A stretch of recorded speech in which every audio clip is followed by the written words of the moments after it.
Game On Max est une présentation de Souffle dans cassette. La nostalgie livrée à votre porte. Livraison gratuite sur tout achat de 100$ ou plus.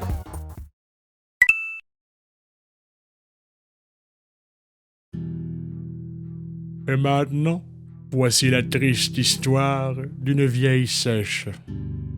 En 1948, j'ai dû quitter ma famille afin d'aller travailler comme ramoneuse de cheminée. Cela fait bien longtemps, mais pas aussi longtemps que le dernier Game On Max. D'ailleurs, je ne me souviens plus combien de temps s'est écoulé depuis le dernier épisode. À l'intérieur de ces pyramides se cache un trésor qui est beaucoup moins rare qu'un épisode de Game On Max. Je vous le dis, c'est le 4e épisode de Game On Max. Ça ne se peut pas. C'est un faux. Tout le monde sait bien qu'il n'y en a que 3. Hey, le monde exagère donc ben!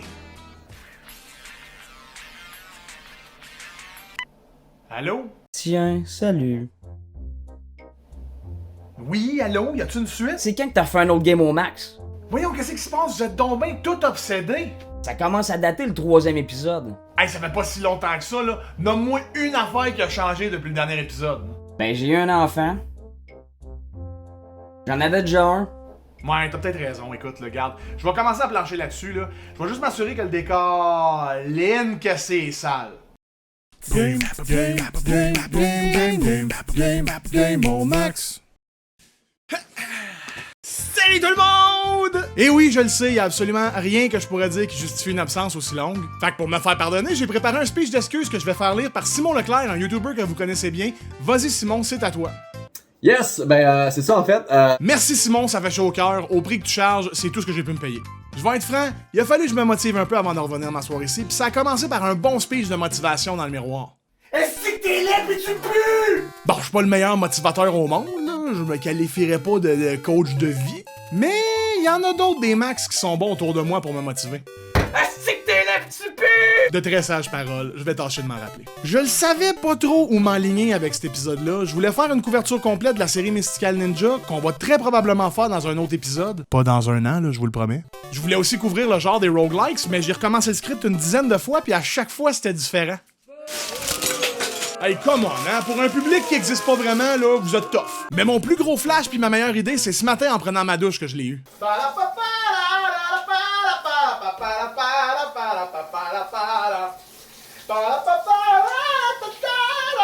Oh my god! J'ai du shampoing dans les yeux pis je suis capable de les fermer! Ben oui, on va parler de musique aujourd'hui. Absolument tout le monde reconnaît cette chanson thème-là. Puis souvent, on prend pour acquis que ces fameuses tunes-là dans les jeux, ils ont pas eu un si grand impact que ça dans nos vies. Mais au fond, ça nous a marqué, puis ça a shapé notre cerveau musical à un très jeune âge. La musique dans les jeux vidéo, ça a longtemps été considéré comme étant du fluff, rien de bien sérieux aux yeux des vrais musiciens. Ça a pris vraiment beaucoup de temps avant que certains artistes composent pour des jeux. C'était pas pris au sérieux. Même aujourd'hui, les jeux vidéo ont souvent de la difficulté à se faire considérer comme une forme d'art. Et pourtant, il y a plus d'idées créatives dans un jeu vidéo que dans certains films, ou même certaines toiles qui ont été vendues pour des millions de dollars. Parlant de toiles, j'ai acheté celle-là ici. Elle s'intitule « Je me suis pas rendu ». Ça a été fait par un artiste anonyme et ça a été retrouvé sur les planchers d'une toilette publique dans une station d'essence. Personnellement, moi, ça m'évoque... Ah, si je viens de catcher, c'est quoi? C'est dégueulasse! Arc! Il y a tellement de trames sonores qui ont une place importante dans ma vie. J'aurais vraiment beaucoup de difficultés à faire une espèce de liste pour les classer, mais on va essayer. Bonjour et bienvenue à la tier list de trames sonores de jeux vidéo de Game On Max. On débute Donkey Kong Country 1, Top Tier. Le reste, je m'en colle. Il se peut que vous soyez pas d'accord avec moi, mais si je pense à la première soundtrack marquante de ma vie, c'est évidemment Donkey Kong Country. La musique dans Donkey Kong Country est absolument incroyable. Quand on parle d'une innovation au niveau musical dans les jeux, le travail de David Wise est souvent mentionné. C'est fou comment absolument chaque tune capture l'endroit où tu te trouves, que tu sois dans la jungle, dans une caverne,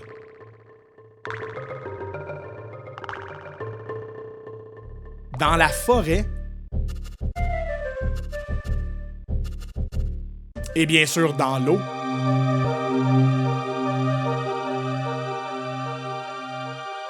Absolument tout est impeccable.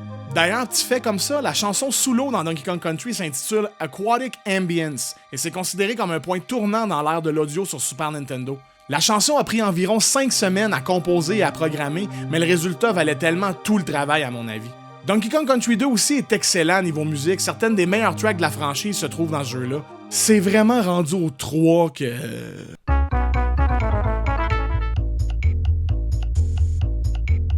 Qu'est-ce qui s'est passé? Y a-tu quelqu'un qui a perdu un proche pendant qu'il composait ces chansons-là? C'est quoi l'histoire derrière ce soundtrack-là que je qualifierais de... Mais bon, on est ici pour célébrer la musique, pas la médiocrité, là, fait que poursuivons. Si j'avais à choisir une autre franchise de l'époque où la musique est absolument incroyable, ça serait Castlevania. C'est une franchise où il y a beaucoup plus de chefs-d'œuvre que de navets. 13 exactement. Même quand tu fais rien, les tunes te donnent l'impression que tu sauves le monde en tout temps. Tous les jeux ont des chansons super mémorables. Même Super Castlevania 4 est au courant que la musique c'est important, on te laisse moonwalker dans les marches comme Michael Jackson.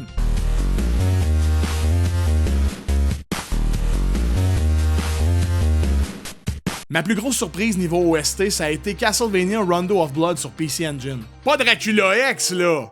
J'aime pas ça, moi, Dracula X. Aïe, ça a fait du bien de le dire sans se sentir menacé. C'est fou comme on peut rien dire sur Internet, hein? J'aime pas Ocarina of Time non plus. Je suis pas un gros fan de Final Fantasy. Mortal Kombat, j'ai pas ça dans mon cœur. Ah, ça soulage, je me sens enfin libéré. Ouh! Castlevania Rondo of Blood, ou de son vrai nom, Akumaju Dracula X Chino Rondo, et voilà, je viens d'offenser le Japon au grand complet, bénéficie de la technologie du PC Engine qui permettait de l'audio de qualité CD sur des jeux 16 bits. Ça donne quelque chose d'absolument hallucinant.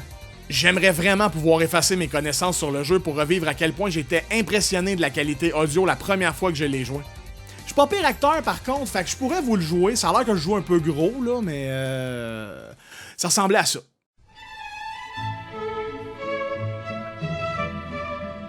Bonjour, je suis Maxime, je me nomme toujours avant de parler, et j'essaie Castlevania Rondo of Blood pour la première fois.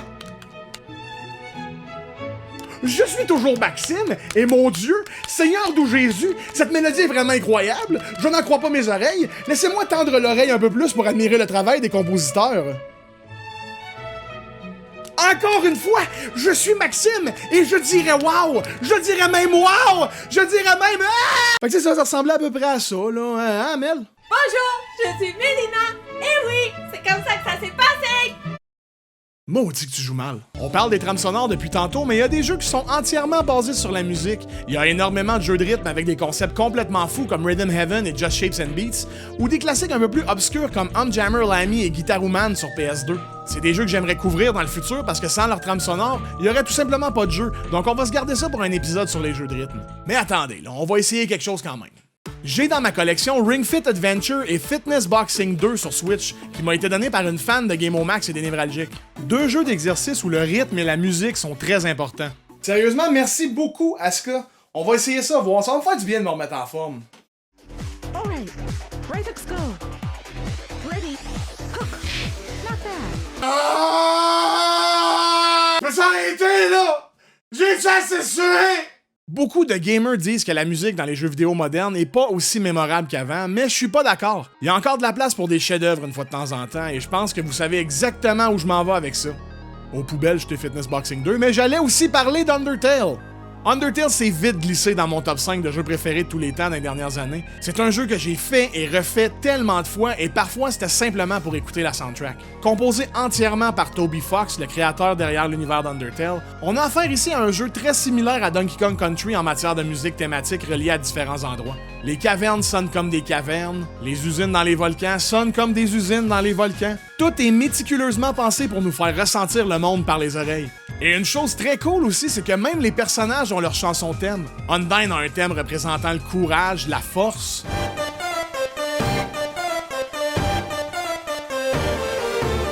Papyrus a un thème représentant un peu la joie d'être naïf et dans sa tête.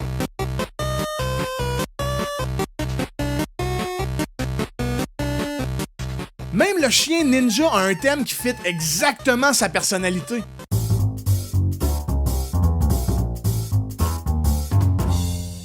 Je verrais pas d'autre tune pour décrire ce chien-là. C'est parfait. C'est vraiment mieux d'entrer dans ce jeu-là à l'aveugle, donc je vais arrêter d'en parler maintenant, mais croyez-moi sur parole, c'est un jeu extrêmement spécial qui va rester avec vous après y avoir joué très longtemps. Encore une fois, les trames sonores qui nous ont marqués sont vraiment personnelles à tous et à chacun. Je serais curieux d'entendre les autres. Toi, Ren, c'est quoi la musique qui t'allume le plus? Tout comme Max, la musique des jeux vidéo prend une grande place dans ma vie. Et parmi tous les types de jeux, les RPG sont ceux qui m'ont le plus marqué. J'ai commencé sur la NES avec des classiques comme Dragon Quest, mais définitivement, Final Fantasy a eu la musique qui a conquis mon cœur d'enfant. La beauté de cette série est que certaines de leurs chansons iconiques se retrouvent dans chacune de leurs nouvelles itérations, ce qui fait que le joueur peut revivre la nostalgie à chaque nouvelle sortie dans la franchise. Ce chef-d'œuvre musical s'est même vu être reproduit sur scène par un orchestre officiel nommé The Black Mages. Dissolu depuis 2010, pour les intéressés, un autre a pris sa place qui s'appelle The Earthbound Papas. Il est dirigé par nul autre que Nobue Matsu. Et ainsi, le Japon fut offusqué en entier une fois de plus. Malgré que Final Fantasy ait pris beaucoup de place, il y a une multitude de RPG avec de la musique excellente qui ont marqué mon enfance et je me dois de les nommer, tels que Breath of Fire, Earthbound, Chrono Trigger, Lunar, Lufia. Merci pour l'opportunité, Max. Je vais continuer de faire mes choses. Game Max est le meilleur show au monde. Jamais je ne douterai de toi. Tu es mon partenaire et je t'aime beaucoup. Je t'aime énormément même, Max. De retour en studio. Intéressant.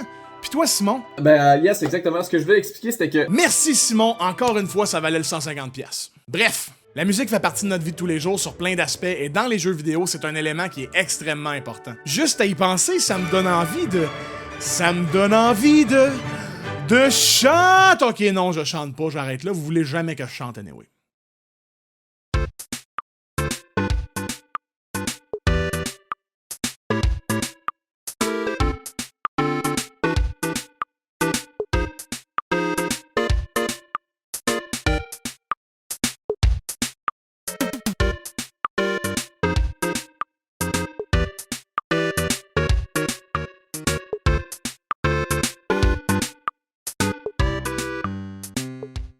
C'est moi qui ai le dernier mot!